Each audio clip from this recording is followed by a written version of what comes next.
our spots. Yeah, and you know, one team is mighty close is Alpha 7. They wanted Ed Hyper's location, but they say, you know what, okay, we'll just go ahead and we'll head right here for now. They're just keeping an eye on their sixes. Looks like SLR is really close. Dragon actually got beat up a little bit. And McGrillen are going to hold these houses as well. So Alpha 7 just trying to find the location. Dragon actually does get popped out that vehicle. Wow. SLR just losing players pretty needlessly here. That's pretty tough.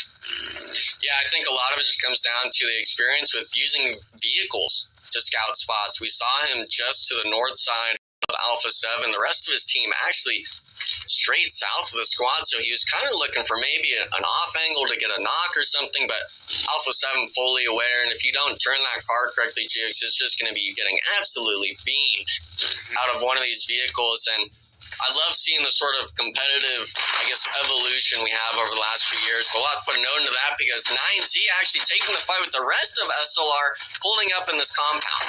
And it looks like SLR is going to take them out, and Rules of War going to eliminate 9Z. And this is their double points day. So not the start that they were hoping for. Hopefully we could see Mustache Dave proven right. But it's going to have to be in the next 5 matches, because they are out of here. But you know what? We're starting to hit circle number 3, going to be coming up, and we have a shift on over to the east side. So Alpha 7 and Hyper are going to have to leave once again. You can see them popping in their vehicles and getting on the move. And Rules of War taking that trifecta compound. We've seen them use that so many times in the past, and it just works out so well for them. Yeah, I mean, you're really kind of just blessed with the IGL making this call of, yeah, you know, that was a great call. Like, this is an awesome spot we're in. Now, Inco Gaming, they're holding a sort of edge spot against Be Bold, and Be Bold actually looks like they're going to get the knock, but not anymore. Nenabete butchering the shots. Now Nunez is trying to salvage the situation with some of these frag grenades. Be Bold, they had that finish early on against one of the NA squads, and now they're trying to bring it. That nade would have gone through that window. I think he would have been able to get that double, but unfortunately it just barely misses. Nunez overcooking it. He did buy enough time for Vitali to get there, though, but at the same time, B-Bull was able to get the entire squad up nice and healed as well. So it is a 4v2. Nunez has to get this initial knock here against David. What can David do? Stun grenade, that could do it. He's blind. And Vitali does get finished, so now it's just Nunez, 1v4. Can he pull off a miracle? He's got the S12. It's essentially one shot for each player, but can't watch every angle, Jukes. Unfortunately, Inco getting finished. Maybe a little bit of BM at the end of that. I'm not too sure, but 4 eliminations now for Be Bold. Inco, they were that team in 4th, 5th place range. Now, unfortunately, going to have to sit there for, well, I'd assume to be 20, about 30 minutes for the rest of the match. But the rest of these squads still having to fight. Titan Gaming opting to take this fight on the southern side towards the bridge against Rules of War. And, I mean, for the squad, Titan Gaming, they needed a game like this to start getting that confidence back build up. This is one of the perfect squads for them to do it. Red should probably take his time here. He does have the man advantage. You don't want to get knocked. And he does get knocked. That is a double knock right there. Rules of War with the turnaround. Hey, patience is a virtue, and that's what happens when you just speed things up a little too quickly. You can really put your team in a bad spot. And Victex holding it down with a jump out. Can he hit the shot? Oh, he's so lit. 1 HP. He's got to hit this. He gets the first aid teammate, though. His teammate's with him as well. It's not even a 1v2. It's a 2v2, and Titan Gaming, what are we doing? What are we doing? That was literally just, yeah, that was bad. You called it. Like, what are we doing pushing up? And he had a pump shotgun. Like, I get, like, the shotgun meta, Jukes, but we all know it takes a million years for you to pump that thing after every shot, and really just trying to cut corners in a tournament like this is really just crazy for me to see still. That's the best way to put it, because, I mean, we're talking just a few seconds, right? Just wait for your teammate to get there, secure a 2v1 just in case. I mean, you can't rely on your gun skill these days, especially with how, like, strong the DBS is. You know what I'm saying? Yeah. You're talking about if another player is just a 1/10 of a second faster than you, you're knocked. Let's go ahead and just keep on going right now. It's all Glory Gaming get eliminated. Team Gessel holding it down, but they're going to have to now deal, I believe it's with N-Hyper. Yeah, N-Hyper right on top of the hill. M2M saying, nope, I'm out of here. And Potro and Silence are gonna go out just like that. So Hyper getting a little active now. It's about time.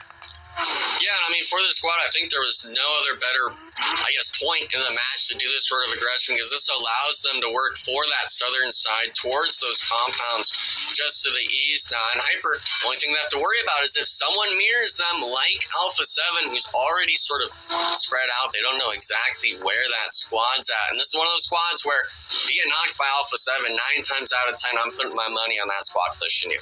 For sure. And, man, I mean, that's what you got to do whenever you get that opportunity, especially now. Just push. And Alpha 7 still alive. This is their double points day. They have all 4 still remaining. Definitely putting some damage down range. So far, it is Mafioso with the only elimination. 223 damage so far. The zone is starting to close. 2 minutes on the clock, and Hyper trying to find a solid position. But now they're going to have to go against Alpha 7. Here they go.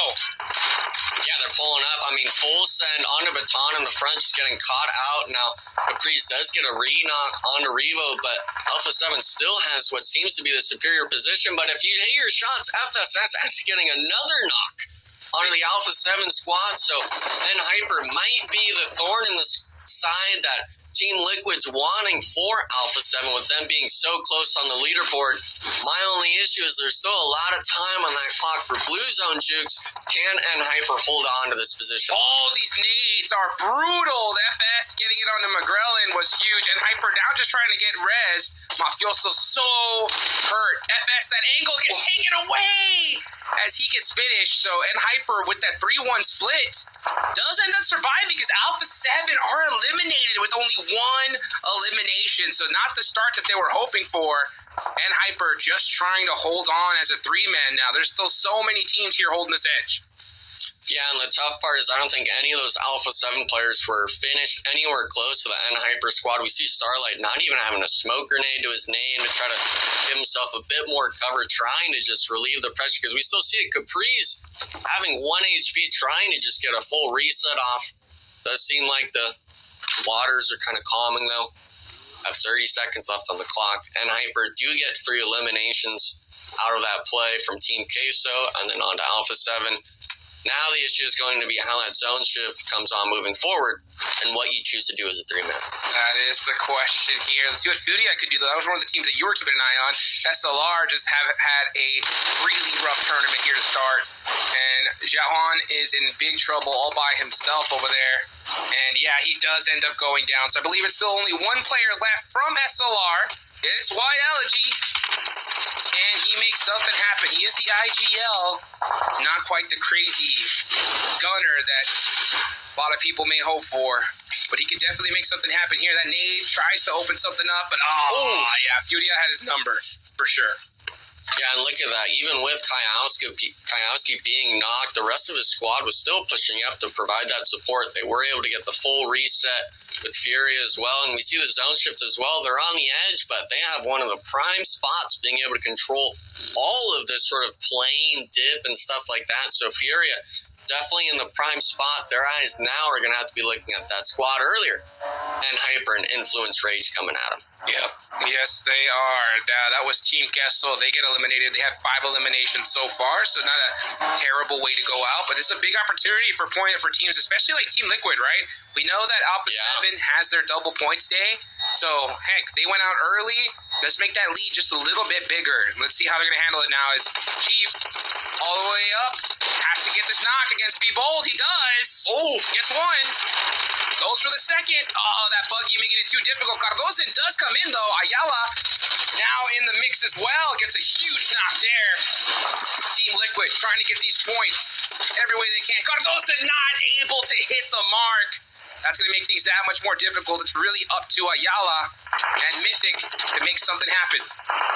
Yeah, and the crazy thing is Team Liquid, even with them having the first trade and stuff like that, the rest of the squad just came trails blazing into the fight. But NRG, they weren't going to sit back. They were going to be going to the action. Fate pulling up maybe a bit too far. Mythic getting a return knock. Oh, no. I think Fate's so upset right now because the rest of the team should have been there with him. That was a 100% push opportunity opportunity. That's one of those situations where I can already see Fate saying push, push, push, and the rest of the team was just not on the same page. That should have been an easy wipe right there onto Team Liquid if the entire team of NRG was there, but they just weren't. And man, it's those little mistakes right there that can make a big difference.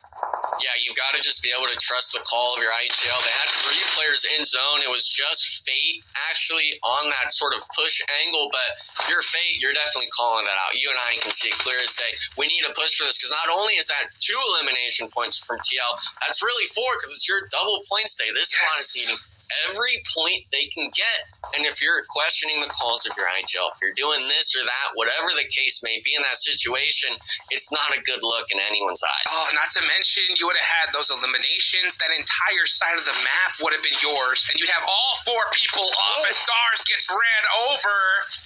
And Hyper rocking these splits. And it is not working out for them. Losing another player. Breeze just trying to blow his vehicle up here. Hold this position. Baton is in the same spot. He's going to go ahead and probably just lock down right by this tree next to his teammate. And wait for the next zone to pop. I would have liked to see Starlight at least a little bit closer to his team, just underneath their hillside. Definitely just spread too thin, because if you're Royals of War, you're seeing a player just smoked up, why not start driving through it? His teammates aren't going to be able to support him. He's too far. And so for this squad, I mean, we even see the zone shift itself. It actually favored Hyper. So instead of being a 2-man, they could have potentially been 3. And now with NRG losing Fate early on, other teams are able to start making the move, especially with, I believe it's Entity 7 getting a knock on the spec. So interested to see if they're going to aggress on that. Hey, running over the last remaining member of Team Liquid, and they are gone. So now this could be a good door open for Royals of War to put up some more points. Look to catch up on the leaderboards a little bit, as they already have 6 eliminations, still 3 players up. And it is Influence Rage against C77 in the vehicles, just trying to annoy these teams here. Wow. Man, great shots from Law downrange. Yeah, and INF, that's the squad where if you start making a play like this, they are definitely going to make you eat your words on making that call. So Entity 7 now, I believe, down to just a solo, trying to just make that sort of dive into zone and get placements. But INF, you're sitting with a full 4-man still, one of the only squads outside of Furia with 4 players alive, being able to start collecting these free elimination points around the edge of the zone. Yeah, it's interesting to see here. It's good to see Law back in the playing field as well. We saw Law take a break a couple days ago. Instead, that the coach said, hey, you know what? Take a step back, watch, see what the team is doing wrong, and make some adjustments. And this looks like a good game for them so far. They have the entire squad up, 5 eliminations, and they're going to have this east side of the map to themselves. So now it's time to put your back up against the wall and start hitting your shots. Yeah, we see on the player cam as well, especially with the interview with Revo and stuff like that. These players are more than calm and collected when it comes to making these sorts of plays, and that's what you want to see out of these squads. INF especially being the team where if they're picking up these elimination points, they're not stressing about teams doing drive-bys and stuff like that. That's a scary combination for the rest of this lobby, because with this being game 1, Jukes, there could be a lot of momentum riding this out of just this Erangel alone. Oh, yes, indeed. A ton of momentum.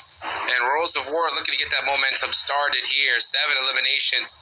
NRG with the double points day. 5 points isn't so bad. They need some of those placement points, though. Oh, J7 wide out in the open. Nothing he could do, and they are out of there. I think this could have been a huge game for NRG. If they would have just been there, took it out Team Liquid, they would have all 4 been up. But, man, little mistakes are so costly at this level. Let's see. Yeah. The team though that's capitalizing on what it seems like all the errors right now, though, Jukes, is Royals of War, the solo of Hyper being caught out. I believe it was Starlight at the bottom of that hill. Now NRG as well being the next team that was in their sights. So this squad, even though their 3 players are up, we're seeing Big Tech, with 5 eliminations to his name for the squad, 7 already as a team alone. So these other teams in the lobby, I like what they're seeing. I just wish our NA teams were pulling stuff like this. Yeah, I mean, you can just tell, like, they're just trying to, right now, in Hyper, Baton just driving around, trying to get some intel, trying to maybe catch some stragglers. Yeah, Fudia's right there at that plane crash site, just waiting for everybody. The next zone does pop, And Hyper are like, where do we even go? I mean, there's no coverage anywhere central of the zone. Furia are holding that major spot. Yeah, I think they're going to try to push through that, but timing is going to be the key right here. And right now is not the time to push. You're going to get third-partied 100%. Yeah, I think you got to look for R2's in spot, if anything. On the far side, he's kind of isolated from Furia. Maybe enough cover for the rest of the Furia squad not to be able to beam you out of the vehicle, but we're talking INF and stuff like that on top of the hill, being able to have sight lines on you. You got to make the rotation there to begin with in just one vehicle. So, and Hyper's definitely going to be in that sort of backseat mode of what the heck do we even do in this situation? Yeah, what do you even do? At this point, it's just try to survive. Get some more points on the board. Next zone, yeah, this is stage 7. We're going to have one more circle shift after this, and then the zone will go down to nothing. Baton's already starting to get beat up. And it looks like Furia now have their eyes set on them. And Hyper are going to send it into this location. Yeah, and that is not the right time to do so. But sometimes you have no other choice. And then Hyper is going to go out there with 3 eliminations. And now we're down to the top 3 teams here, Enigma. Yeah, top 3. I mean, Furia was the team I was eyeing at, calling them out at the start of, hey, you know, I'm needing to see some fire come out of you and stuff like that. And it looks like they're bringing the aggression to them. But Rose of War now, since Furia has so much control of this playing side, all these other teams are having to opt for the hills. And now, I mean, you're kind of just grasping for straws of what cover. Thankfully, you know, Aragon has a crate, but how long will you really be able to even play this sort of position? Yeah, it's not looking good. I mean, even with smokes, yeah, people are going to know exactly where you are. And here come the nades. Looking to take out Big Dex. Does he get the crawl? I think he does for now, but now here comes Diego and squad with those nades. There's nothing they're going to be able to do. The mollies are out. Aragon's forced to run out in the open, and a clinic being put on by Influence Rage. That is exactly how you handle that situation. Yeah, I mean, Rose of War was just in this sort of bowl spot with all these nades coming down. I mean, eventually one of them is going to connect on you. Now it's just going to be obviously the solo, having to try to play for placements. Furia, while that was going on, opted to take the complete control of that eastern hillside up on top, forcing Influence Rage to kind of turn their eyes back, make sure they're not going to be getting snaked up on and stuff like that. But, and nice shot. having the off angle reaps rewards. That's another point for Furia. Now we're just in a straight 4v4 situation coming to this final zone. Here we go. Furia versus Influence Rage. Who's going to win this fight, guys? Put in the chat what you think. Influence Rage are very close together on this edge. They're trying to creep up this hill. If they get that initial knock, as a matter of fact, they might even catch Furia in this vehicle if not careful. Aim for it. Well, let's see what happens here.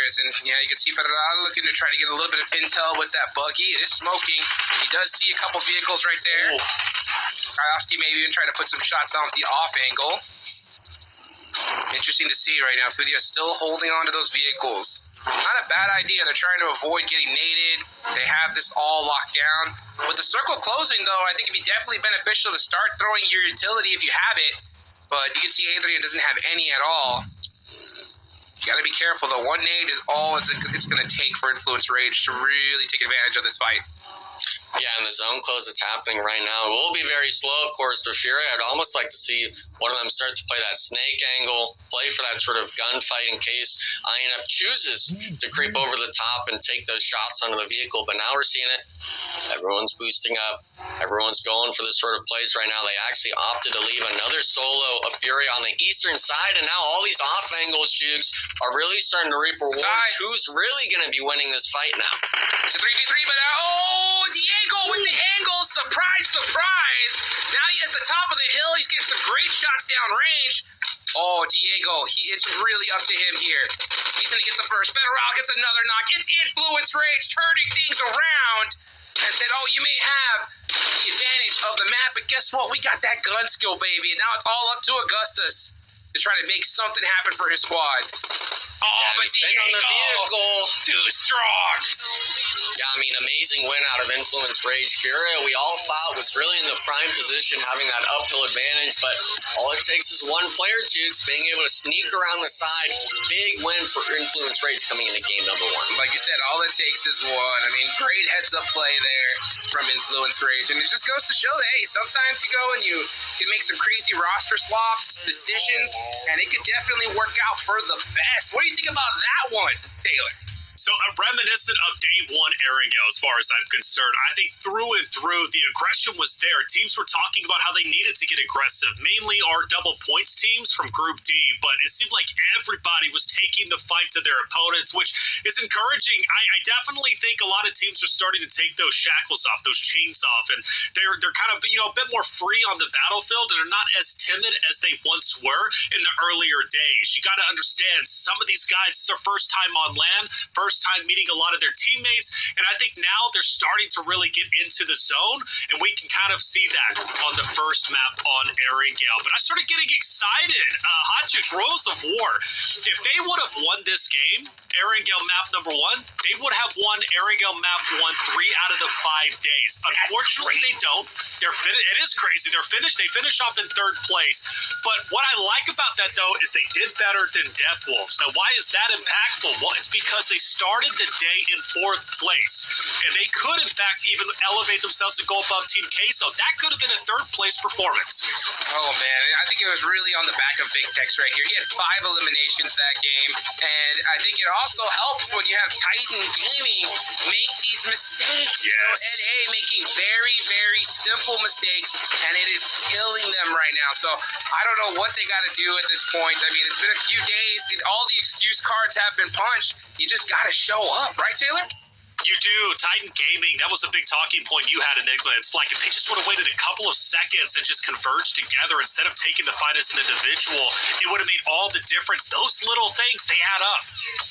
Yeah, I mean, for the most part, it's just the clips speak for themselves. We're talking a player running up the stairs alone. You know every player's holding a shotgun in their hands, and you just giving that free knock instantly. You know the 4th players of Royals of War is completely in Narnia coming into this fight for the first 30 seconds and just handing it to him with a bow on top is just, it's really just disgusting in my eyes to even see. Well, Team Liquid Right was just in a fight there. Yeah, so In Hyper starts to show a little life until they get ran over. And I was getting excited for In Hyper because I was like, oh, finally, they're showing life earlier than they usually do. Oh, man, in Hyper, yeah, they started doing some of that. NRG Galaxy, I'm up in the same boat as well. I'm actually more frustrated with them because they didn't listen to what I said to them, right? What was that? I said, go back to basics. Don't do anything interesting at all. What were they doing even splitting in that position? If they would have all 4 just been together, Team Liquid would have been taken out and they would have been able to run over everybody. First off, shout out to Diego here with those off angles, literally saving Influence Rage. It was an intense battle between them and Furia, but Diego saves the day. At one point, I thought Furia was going to potentially win that, but Diego had it locked down. Influence Rage, 23 points, 13 eliminations, and to your point, Hotchicks, about NRG Galaxy, they do get the most double points today out of Group D, surprisingly, okay? So 14, they do split up. What happens if they don't? But hey, it is a solid start, one of the better starts we've seen them get in the past. So Influence Rage good on them. And Enigma, shout out to you, man. Furia, they popped off, and you said you were looking out for them today.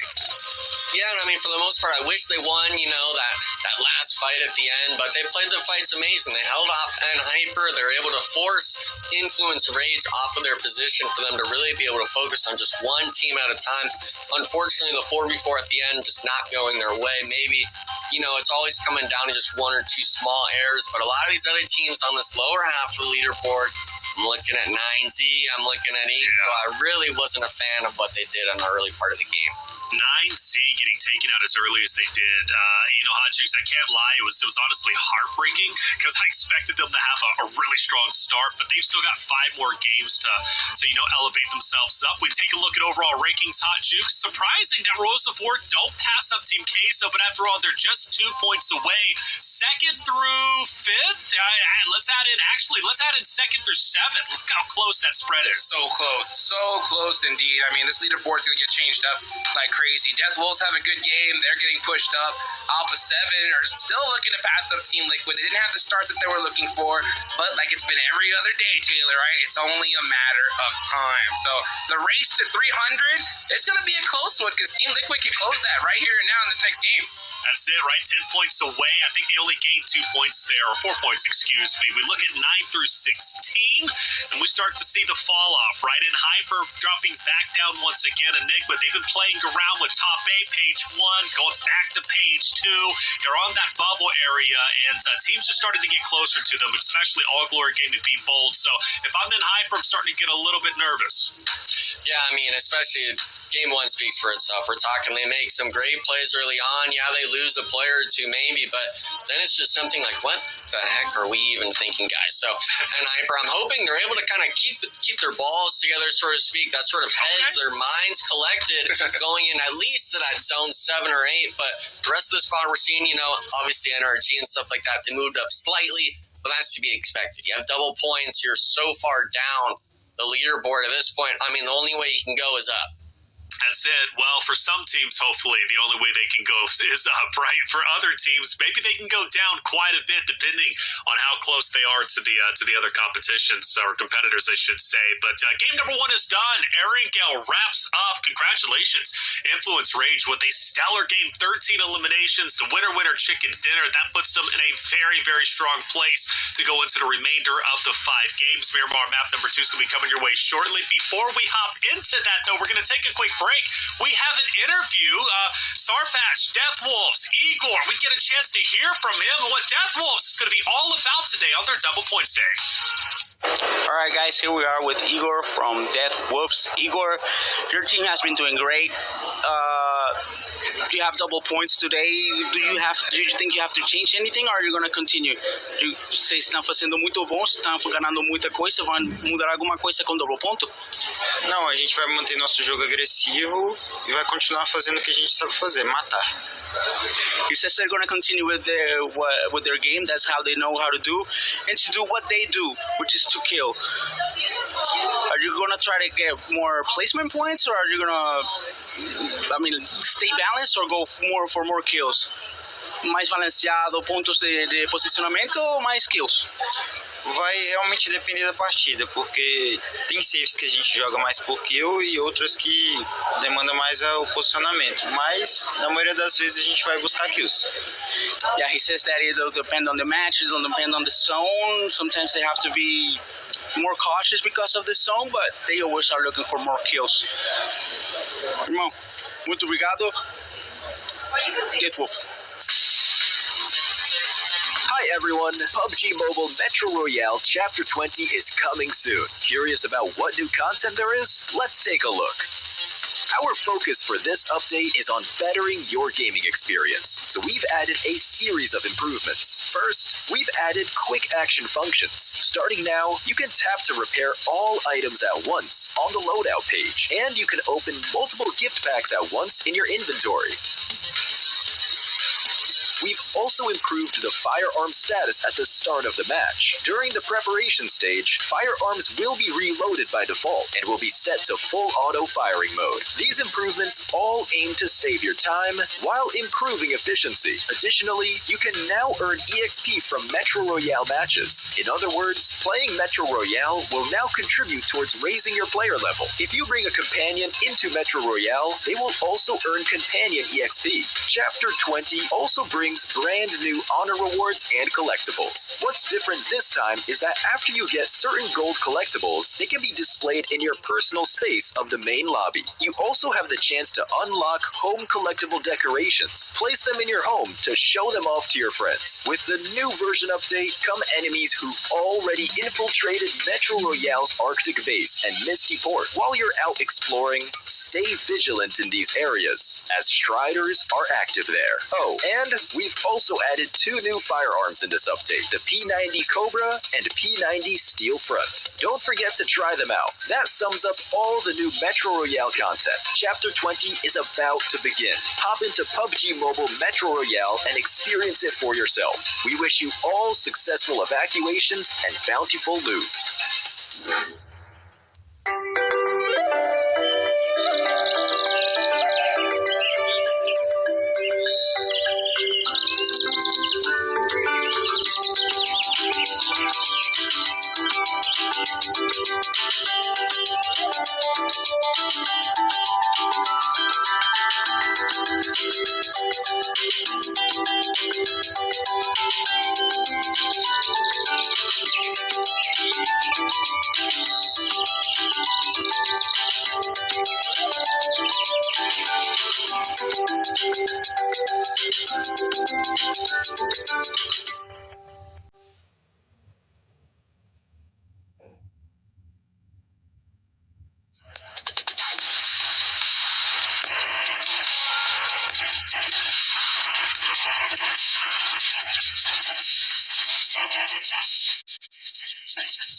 Welcome back, ladies and gentlemen, to the 2024 Pubg Mobile Super League America Spring Season. I'm Taylor Reflection Snowball, joined by Hot Jukes and Enigma. Game 1 down. That's Erangel for you. Influence Rage, they take the victory. Good on them. Royals Award not too far behind. Furia also proving that they are a solid team today anyways, right? Enigma, you were the one that shout them out. We'll see how far they can go. But Alpha 7, let's just hone in a little bit on them. And the reason why, Hot Jukes, Alpha 7, I got a screenshot over in my chat. They're all grouped up together. They're looking down at the camera. And Hyper took them out. They're saying no mamas. They want to come back and give it. They want victory, don't they? Oh, yes, they do. They're going to be sticking it to the rest of this lobby here. That's in it. a matter of time. I mean, they are so good at picking fights, you know, and I think they wanted to avoid that fight with Hyper, kind of like no matter what, because if they even wanted, they were going to get third-partied. So they had no choice, right? They took the fight. I think they were set up for a different one, and Hyper caught them off guard, and they just weren't able to bounce back. But you know what? 5 more games to go. 5 more games to go, right? 5 critical games to go, especially for Group D, who did not have the best of performances. NRG Galaxy, though, they got the most points, I believe, with 14. Enigma, but good on you for calling some teams out. Titan Gaming, I think, needed a wake-up call. One of their things has been they're making too many individual mistakes, which, of course, if you make too many individual mistakes, it's harder to come together as a team, right? So Titan Gaming looking for them to step it up. Miramar, though, as we head in to map number 2, is there a team that you've noticed throughout watching, right, the previous 4 days that you think is going to be stellar? I'm looking at Team Liquid for the most part. I believe from the stats coming into today, they were number 1 on Miramar in terms of average points and stuff like that. So my eyes are set on them. But if we're looking at that sort of Group D and that sort of stuff, I'm turning my eyes to NRG. They were in a spot to get those sort of bonus points really racked up, and unfortunately right at the end they just left it on the game for other people to take. So NRG's got to be the ones I'm really going to be focusing on in terms of our bonus points teams, but Team Liquid, I mean, they're number 1 for a reason. Team Liquid, that's a good call, right? Always in the conversation. Yesterday, Miramar, Team Liquid didn't break into the top 3. In fact, it was actually Team Queso and 9C who were so dominant, but Team Liquid, always a big talking point. In fact, I believe, if I'm not mistaken, for the top 5 damage dealt, so 3 are going to be there, Chief Mythic, as well as Ayala, and then the other Team Liquid members a little bit further down the list. Becoming a big fan, Hot Jukes, of Mythic. He literally, I've seen him 1v4 now, I think 2 or 3 times throughout the previous 4 days. Yeah, dude's a gangster for sure. I mean, he can put in some work. I think that's what's so I love about this tournament is that almost every single player has that in them, right? It's just about finding that right opportunity. But Mythic has proven that he can do it multiple times. So I think if a team is going against a squad like this and you realize it's them, you need to think twice. You can't be going in on 1v1s. You can't be doing anything crazy. Send the whole squad after them because these guys will take advantage of it every single time. Taking advantage is definitely something that makes a team strong if they can do so, and we've got to talk about errors that are being made. Hot Chicks, back to you just briefly. NRG Galaxy, you weren't happy with their game number 1. You mentioned going back to the basics. Let's dive a little bit deeper into that. Why aren't you happy with NRG Galaxy? You know, it's kind of crazy because, like I could be on one side of being like, hey, it's great to see progress, right? They put up some good points on the board. They put up more double points than everybody else. That's phenomenal. It just hurts me to see a position that they were in that last game because I know if they were all together, they would have taken out Team Liquid. They would have that entire side to themselves, and they could have used this game to now have, a 50-point game or something insane. So to see them just cut themselves short a little bit, it hurts. I'm glad to see progress. I hate seeing little mistakes like that. And in my eyes, as a competitor, a lot of you guys that are watching, it's very different inside the game at this level. Calls are crazy. And to my eyes, it looked like Fate called the push and the rest of his team wasn't there. Some of you may be thinking, hey, why did Fate just push out themselves? But if you're the IGL, you call push, you expect the rest of your team to your back. But there's so many different ways that could have played out. Curious why they didn't push with Fate. You're right. If the IGL makes a call, you have to believe in him. And maybe there's a lack of belief when it comes to NRG Galaxy. And that's concerning. If you don't believe in your IGL, which, of course, we're theory crafting, right? That might not be exactly the case. But, I mean, if you don't believe in your IGL, it's tough to make a team work. It really is. NRG Galaxy going into map number 2, Miramar.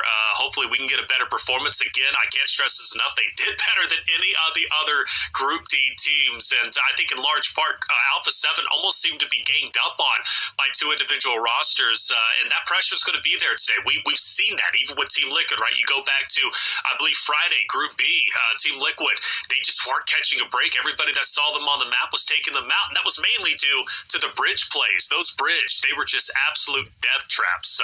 Team Liquid just couldn't get across from them. You can throw in Hyper, I believe, also into that mix. And by the way, shout out to SLR, Super Lazy Reflex, who I think had a decent start in map number 1, a team that I want to continually see improve. Enigma, Furia, you still on the bandwagon going into map 2, even though you said Team Liquid? Of course. I mean, for the most part, I still like Fury and stuff like that, but I got to stick with the call. Now I'm changing the names from TL to Fury. I got to give you the honest answer. I'm looking at TL this game. All right, TL, Hot Juice, what about you? I'll go with NRG. I'll go with NRG because I do believe in the squad, and I think that when you have a game like that, hopefully they'll be like, yeah, man, we should have won that one. Let's go back and just really bring it in this game. So I hope to see that here. For me, I'm going 9Z. I think it's 9Z's time to shine. Yesterday, as they, game number 1 for 9Z doesn't typically work. At least going back, looking at my notes. But game 2, right, when they head into Miramar, that's when they start to wake up a little bit. Not necessarily in eliminations, but placements. Yesterday, they had 2nd place, 2 eliminations, which wouldn't be the craziest, right? But I think 9Z, they learned a lot yesterday on Miramar, and they're going to apply those lessons heading into map number 2 here. So this is going to be good for 9Z as far as I'm concerned. But if it's Team Liquid, hey, they could easily break 300. For all you guys out there in the chat, the PMSL pass is active today to the 30th of June. There is a message pinned at the top of chat with the code and a link. Redeem the code with the provided link to earn 20 points in the new PMSL pass event and be that much closer to earning the Dark Arts Gentleman set and Dark Legend UMP 45. We're heading into map number 2. Chat, let us know. Hot you expect the question, who's taking map number 2 on Miramar? We're going to find out all that and more. Hot Jukes Enigma, take it away. Thank you so much, Taylor Reflections Noble. Let's see who's going to win match number 2. And I'll tell you, we have 4 teams that really want to, and that's going to be our double point squads here today, Enigma. Yeah, and you were a fan of NRG and stuff like that. You called them out, I called them out coming into the end of that last game. And this is a squad where, we're calling them out for a reason because we have high expectations. We're talking the best of the best out of each region competing here, and especially them representing North America. Everyone wants their own team to finish first. Unfortunately, that's not the case, but we'd still like for them to be up there near first place. And unfortunately, NRG, they're nowhere near that at the moment. Yeah, and so, just to kind of, theory craft, right? Because, this is all theorizing, guys. This is why I beg for the day, and I cannot wait till we can actually hear player comps, Because that's when you could truly find out what the problem was. But just if you were to theory craft a little, Enigma, right? I said that one thing that was possible was that, Fate called push, the rest of the team wasn't there with them. What else do you think was possible to have that happen? I think the other thing as well was they had some players in zone already that were just previously knocked from that Eastern sort of squad fight that was going down that Fate wanted a third party. I think they were a little bit just too scared of giving up their prime position in zone on that south side. But if you're Fate, I think you got to realize, just designate one person. Everyone should know their role in a squad, whether it's an anchor, whether it's IGL, and whether it's gunners. And if my IGL is calling for us to third party this fight and you're worried about your spot getting taken up, leave the anchor. It shouldn't be rocket science, but instead all the players were kind of maybe pointing at each other, hey, do you want to go? Do I need to go? No, it should be everyone should know who's moving instantly when Fate's making that call. So I think it's just a little bit more of a miscommunication from the squad and maybe a little bit of a lack of confidence in Fate's IGLing. They are performing, subpar to a lot of people's eyes as a squad. It is only the first week, but coming into the bonus points of today, this is when you're wanting to make sure that everyone's cylinders are going full speed and stuff like that, making sure that you're performing at your best for the most amount of points possible. For sure, yeah. I mean, there's so many things that could have happened. Like you said, it could be that, Fate, pushed up, made the call, the rest of the team wasn't there with them. It could have been that Fate maybe didn't verbalize push. Yeah. It could have been, like you said, the team's hearing it but not believing in it. It also could be that Fate called push but wasn't really aware where his other players were and they were too far away. Yeah. And then sometimes the IGL has to kind of just theory craft as well in game. Say, hey guys, like if there's a team here, we're gonna push them and kind of give them a heads up, so they all know what up. But one team that has that down is Alpha 7, right? Yeah. And that's the reason why that is the model right now, at least in this lobby. If you look at those guys, you see them always together. It's like they have the same brain. Once one person sees something, they call it out. The other ones, even though they can't see it, they know what the situation is, and they're all acting at the same time, and that's why they're just destroying so many people in this lobby. So, I mean, we know that NRG and these other teams, they have it. It's just getting to that level, and it's a lot easier said than done, that's for sure. Yeah, I mean, getting on the wavelength, that takes months, if not maybe even close to a year. Like some of these teams have done, obviously Alpha 7, we're looking at Team Liquid, even Team Queso, where they've kept the main core of their roster potentially for the last few months, 6, 8, 9 months, a year, maybe even 2 years, depending if we're going to pairs now and stuff like that. And when you reach that sort of mindset with your squad, it's a force to be reckoned with. And these squads, especially Brazil, being such a powerhouse in terms of gun skill and stuff like that, if all 4 players are on the same wavelength with that sort of gun skill, there's very few teams that'll stop them. We saw it in PMGO with them, I believe, placing second place, if I'm not mistaken. So the region itself has proven, especially with this point format that changed roughly over a year ago, that they're really starting to explore what competitive PUBG Mobile is going to look like. Yeah, I mean, it's so crazy at this level, guys. If y'all are watching, the things that could happen, the insecurities that could happen amongst your players. I'll just give you an example. I remember one time in a tournament, this was a long time ago, right? Ooh. But I remember where a teammate of mine got destroyed by this other team, and it was in the direction that I was looking at, Yeah. And he was like, yo, you didn't call this player out? How did you not see him? And even I couldn't believe it. I was like, yo, how did I not see him? It was supposed to be right in front of me. And thank you, and this is why it's so important for those of you guys that are trying to, get better at this level. You got to record every game, because you can truly go back and see, hey, what happened? Well, we looked back at the recording as a team, and it just so happens I had a hollow sight on my weapon. And the thickness of the hollow sight, when I was scanning the area, it covered the player. And you could not see the player at all. I did the perfect tracking to where the player was in that little hollow sight area, and I could not see him. And the whole team, because if I didn't have that recording, the whole team would be like, man, this guy just can't see. He just sucks. And we looked at the recording, and everybody went, oh, I couldn't believe it, So, it's things like that, fixing communication with your players that are so huge. But right now, this is a good fight. Alpha 7 looking to get some double points going up against Hudia here. And Gajovsky trying to get it. Actually does take down McGrell, and that was big. There. What can he do, though? He's all by himself.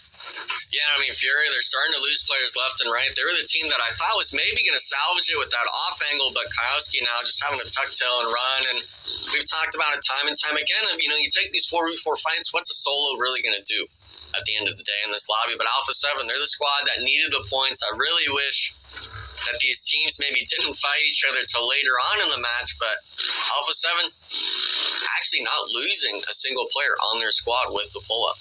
Wow. So, yeah, Alpha 7 getting that res. They're going to get this confirmation as well. So, that'll be big 3 points for them. Actually, double it up. That makes it 6. So, good start, especially after kind of rough game number 1. And that's the last thing you want if you're another team in this lobby is Alpha 7 starting to heat up. Yeah, I mean, it's game 2 as well. It's not like we're talking game 4 or 5. We're talking early on that they're starting to really get these elimination points together. And I believe last match as well, they did have an early elimination on one of the teams along the north side. But this squad, we've seen it almost any tournament they've played in, where it's them being able to pick up early eliminations. They just keep strolling on, doing their business afterwards, and then it comes to the late game, and you look at it, and it's, okay, how are they at 9 eliminations in Zone 5? Yeah. That's what happens, though. Once you start letting them heat up. Now here comes the rest of just that last player up against SLR. Oh, does get one. And White, Elegi, and the rest of the squad. Actually, it was Koi that got that finish, and perfectly right on time, too, because if he didn't get it done right then and there, his teammate would have gotten thirsted for sure. Yeah, if the last Furia player, this is actually going to be the pull-up angle, flips the vehicle. I mean, at that point, you're kind of looking at, that's where you look back in the recording, Jukes, and you go, okay, who was driving the car? Whose mistake was it? And then, that's kind of it.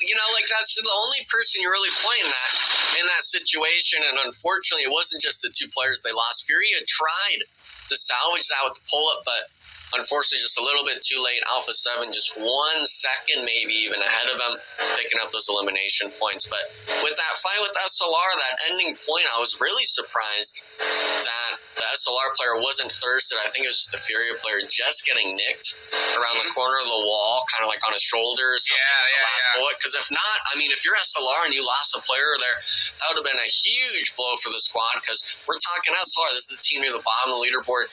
Your confidence is going to shoot down drastically if you go down to a 3-man. So with them being able to keep 4 players alive, we also see the zone shift up north. This could be a potential momentum changer for the squad. Yeah, for sure. You know what? As a matter of fact, just if you were that player, right, that ran into that tree, right? You're an ex-comp player, Enigma. Yeah. What excuses are you giving? What are you telling the squad? How you explain it? I'm just saying, that's on me. That's how it is. Because, I'm just going to say that's on me, because if you're going to start coming up with excuses and then you run the VOD back, it just causes drama. And if you're a team like this, you got to hit that mental reset button early. Be like, hey, we got to that was on me.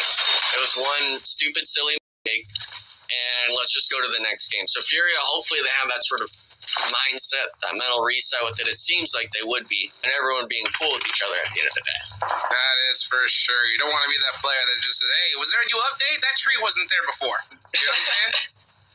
You don't want to be that guy right there. So, hey, we're now near Pecado, Sin City. Team Kessel going to go ahead and try to get this res off. Yeah, I just want to be extra safe.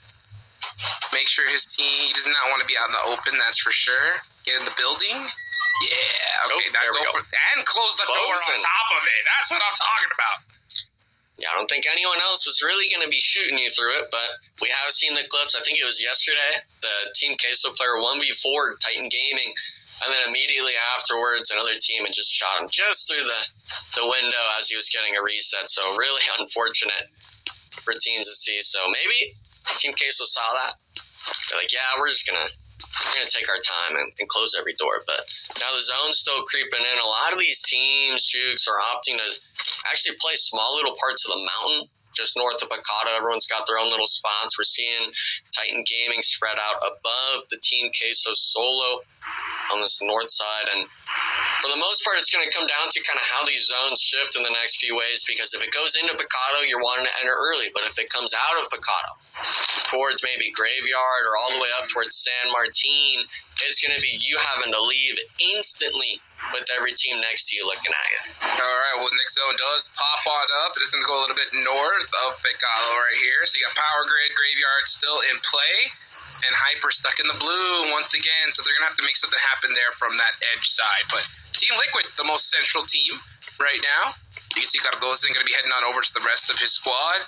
Everyone just trying to find their position here, because this is the calm before the storm. Titan Gaming doing a little bit of spit, like you mentioned, on this mountainside. What do you think about that? I'm liking it for the most part. It's going to be a matter of if they can keep holding on to that while Alpha 7 and NRG to their west start to move in, because the issue is you have Redux on top of this mountain, right? And he's all the way up top, and he's got this sort of overwatch for the squad. Excuse me, it's Alim and Redux. If either of them get knocked, your whole team is going to be at a standstill, trying to get the resets going and stuff like that. Let me ask you this, right? If you could reposition this team, right? If you were the IGL, where would you rather see them right now?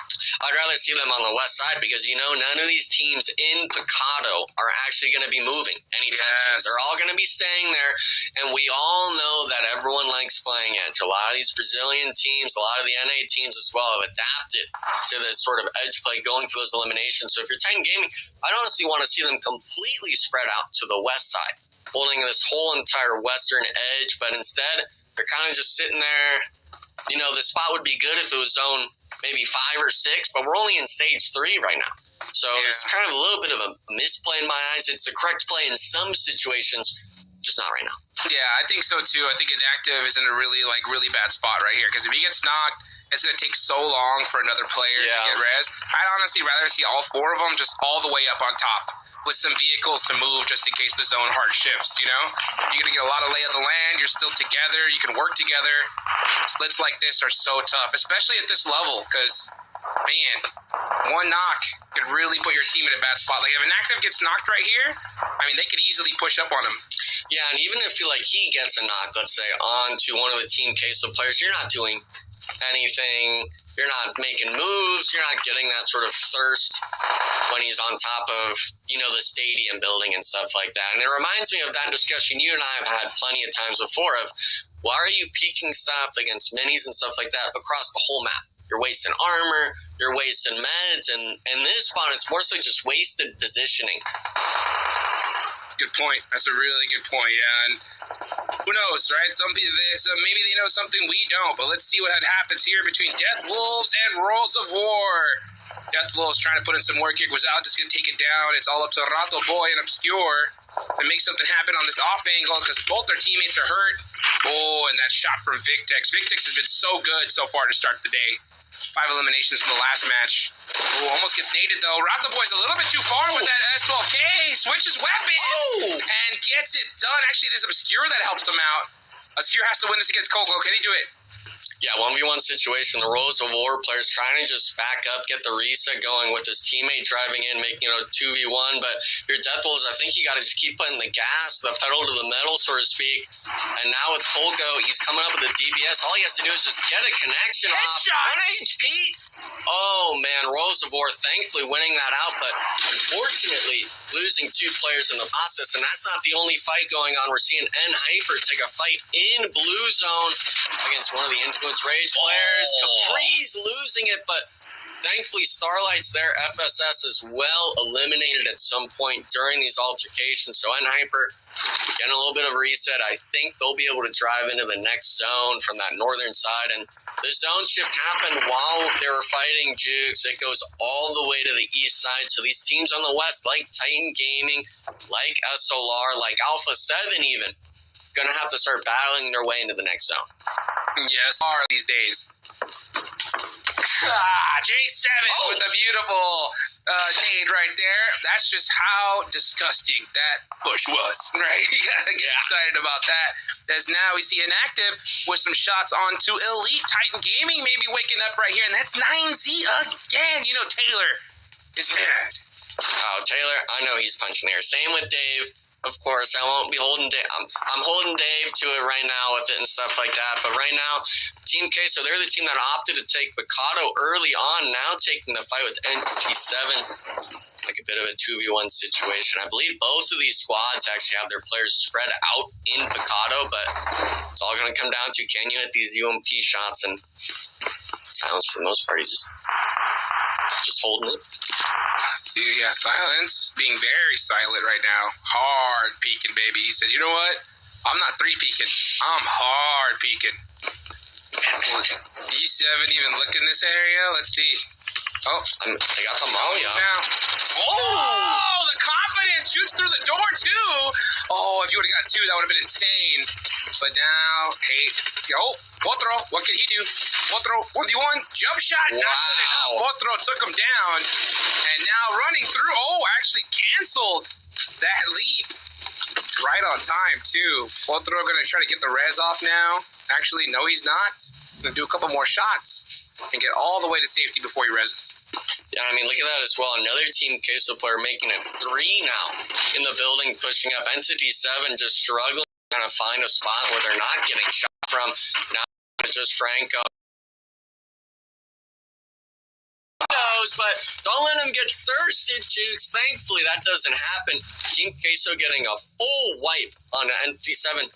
Now we'll have to see if NRG chooses to push on that. Big points there for Team Kessel, just trying to extend that point score right now as they are in currently 3rd place. Looking to make a little bit of a gap from the rest of the lobby. Next zone about to pop. Where is it headed? And it is going to go even more to the east side here. All right. Hey, Be Bold now in a really good position. Team Liquid, not in a bad spot as well. Alpha 7, going to have to do what they do best, and they're going to have to put in some work from the edge. Yeah, and Titan Gaming, that's the team that hold the upper edge, but they allowed Alpha 7 to kind of weasel their way underneath them and really just kind of hold them to it. We're seeing it right now, a player on Titan Gaming getting knocked, but that's not the only spot that's having to make their way into zone. NRG now is going to be a thorn in Team Queso's side in Picado, and Team Queso's not wasting any time on this. All right, well, let's see what they can do. Milaz has forced to run out. That's a clinic right there. Throw the nade, pre-fire the door, and take him out. Now it's just Fate all by his lonesome. In a Solo tough play. position. Like, why are we choosing to do this play here, Jukes? Why are we not 4-man taking the fight? And I'll give props to Team Queso. You said it was a clinic right there, but the main key takeaway from that fight, Jukes, is going to be the amount of time left on zone. They can't wait if they want to get resets. And you'd rather take the fight sooner versus later in any of these sorts of zones and stuff like that. And we're seeing it reap rewards for them. These teams on the mountain, Titan Gaming, barely being able to get away, if that even is going to happen. Inactive, taking the fight to Fate. Now NRG eliminated. And Hyper eliminated. Oh, man. It's just... well. It's tough to see. And a lot of these teams now, we're seeing Inco Gaming, they took that early fight on the eastern side, Jukes. Now being able to kind of reap the rewards and just start raining hell on the rest of these squads. Yeah, let's see what happens. As Nunez is on the push, Silence trying to blow his vehicle up and to create a little bit of cover for him, because now Alpha 7 has their eyes sight on Team Kessel. Let's see what happens as there's still stage number 5, a minute left on the clock. Team Kessel still able to hold on. And you can already see Mafioso's got that mini out, and that is a brutal weapon to have in that man's hands, because he does not mess around, especially a Miramar from long distance. Yeah, Miramar, that's the gun that you've hyped up before anyone else was using it, Jukes. I'll give you the props of, you were saying the mini, that's the gun on this map. That's the weapon, that's the choice that you should be using. And we're seeing it happen right now, but, I mean, what's the matter if you have any sort of guns? I just got silent for a second, but Inactive clutches it up there. Nunez not able to help out Nenebete. Even with all that sight lines, I mean, that ridge line was so good. Yeah, and he knows exactly where he is, but he's unable to help from that position. And if he had a nade, he might even be able to reach that with that kind of elevation, but he does not. Nenebete does get thirsted out, and now here comes the rest of Inco Gaming. Nunez, was waiting for him. 7, very upset. Gets the elimination on Inactive. Yeah, I mean, that's a real just kind of feels bad moment, because the player's there, he's prone, and if you're in that Overwatch spot, you always feel bad seeing your teammate get knocked like that, but when you look back at the VOD and stuff like that, which I know they'll be doing, it's more so just really unfortunate timing for the most part. But now Alpha 7, they're having to actually make the push into the Team Liquid compound. 2 Goliaths, Jukes, going against each other. Now Team Liquid knows this is Alpha 7. They're going to have to expend all their resources to take them down, and that's exactly what they're doing with Koi on that off-angle third-partying Revo. That's going to be critical for Alpha 7. So Team Liquid now throwing out the smokes. They want this push. They want to take out Alpha 7 here and now, as they want to continue to hold on that first-place position. So they have every incentive to start pushing this. And they do it, though. 4v2, they're in a building. Mafioso gets taken down by SLR, though. Wow! And Alpha 7 eliminated just like that. SLR helping out Team Liquid big time from that angle right behind them. Yeah, I think Team Liquid wished that they found out about that team sooner because Alpha 7 still had, I believe, 7 eliminations to their name. Double points, we're making that 14 right there alone. And with the placements on top of it, we're talking around that 20-point range potentially as the squad. So looking at Team Liquid, they still have all 4 players left alive, but I'd almost be looking to push out onto the SLR squad and pick up more points because if Alpha 7's dropping eliminations like that, you're going to need to make sure that you're keeping up in the same tally. That's a good point. You definitely want to make sure that you're on the move. You want to be able to soak up every single point that you can in this position. The zone now starting to get even tighter here as Team Liquid they're holding down that compound. They do not want to move at all. And SLR holding that edge. B-Bold are probably in the best position here. They have most control of this map. This should be their game to win. Yeah, and I mean, Inco Gaming had to forfeit that top of the hill with B-Bold's position early on from the graveyard. They've actually basically just split this map in half with the B-Bold split. We do have a Royals of War solo, probably just hunkered down in one of the shack center zone, and I think Team Liquid's opting to now just wait in their position seeing, because if it shifts to the north, they're going to have to look for B-Bold, maybe the SLR squad, but if it centers up or goes south, they're going to not have to worry about SLR on their back. They're going to have to worry about Inco Gaming on top of the split from B-Bold. Well, let's see what ends up being the decision here as Chief now is trying to make something happen with that nade. Oh, just a little bit short. This is a hard one to throw. It has to be perfectly placed and perfectly cooked. Yeah, I'd be worried about SLR, though. Oh, a teammate! It's his own team. That is brutal. 2v3 though. I mean, they're on the hillside right now. Cardozo's trying to take the shots, but Koi's playing it perfectly for the squad, and now it's just down to, I believe, Ayala. Actually, no, Chief went for a revive there in the smoke. Full aggression. Wiping out SLR. Team Liquid looks like they're maybe even going to be able to keep all 4 players alive. So huge come up for the squad here on this Miramar match. Now they're going to have to worry about the next zone shift. Yeah, now you got to get moving. I mean, they did it right on time. That was the perfect time to get those eliminations because now they have a minute to work with here. The problem is they have nothing out in the open. They're going to have to push out, and Inco is staring at them, and they are getting beat up in the process, but they were able to just barely make it up to that hill. Cardozan, unfortunately, it is far too late for him to get rezzed. Mythic is going to have to make that push as well, but I don't even see him having a vehicle. Meanwhile, B-Bold, yeah, now they're like, all right, well, it's time to start getting some eliminations. Yeah, and I think if you're Mythic, you got to just start making that smoke train across the street. Hopefully you don't get beamed through it, but if you're all B-Bold, you know TL is at the top of the leaderboard. I expect you to be turning all your sights onto them, and it's like Team Liquid opting to rotate a little bit more into the next zone shift, but Inco Gaming's going to have something to say about it. Yes, they are. Here goes Chief, though, trying to keep things alive for Team Liquid. They want to make that lead even bigger against Alpha 7, and they just get peppered up from the side from both Inco and B-Bold. There's not much you can do if you're Team Liquid in this position. Everybody is staring at you. Everybody wants these points. Oh, that tire is going to cost a lot of money right there because Lambo tires are not cheap. And the pressure from B-Bold right now is just too much to deal with.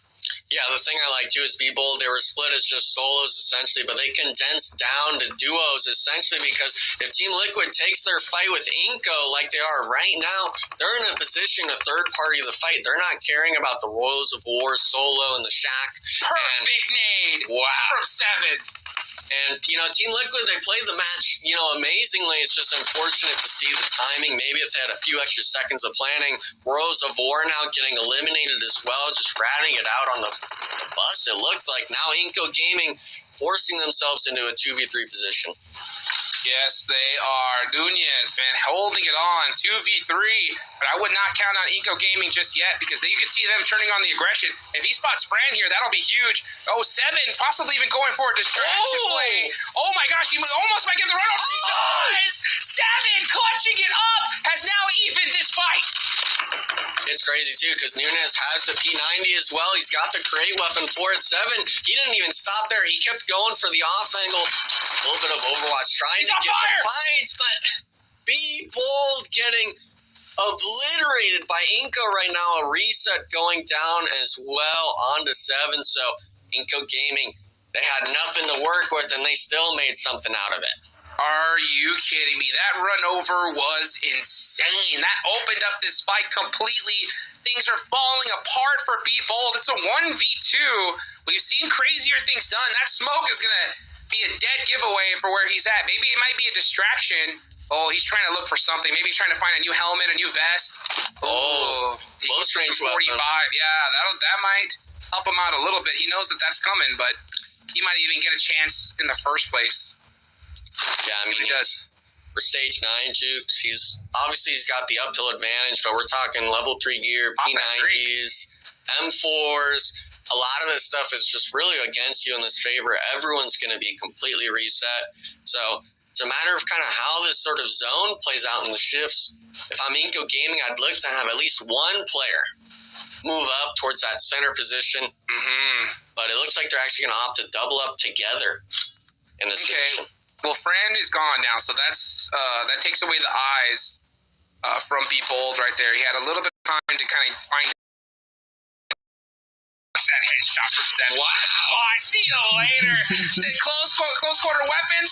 What are you doing with that? You ain't gonna get a chance, and you can see the pop off there from none other than Inco Gaming. These guys are turning it up.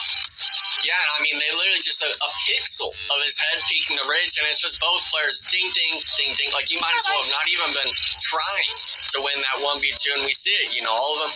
Cool, calm, and collected. They're the cool cucumbers, that as I'd like to call them, so to speak. I'm patting that cheeks. But for the most part, this squad, the run over is what started it alone, and I'd really like to get sort of Taylor's mind of it. Are you really thinking he's going to be hitting that run over there? Well, without a doubt, no. Did I think he was going to hit the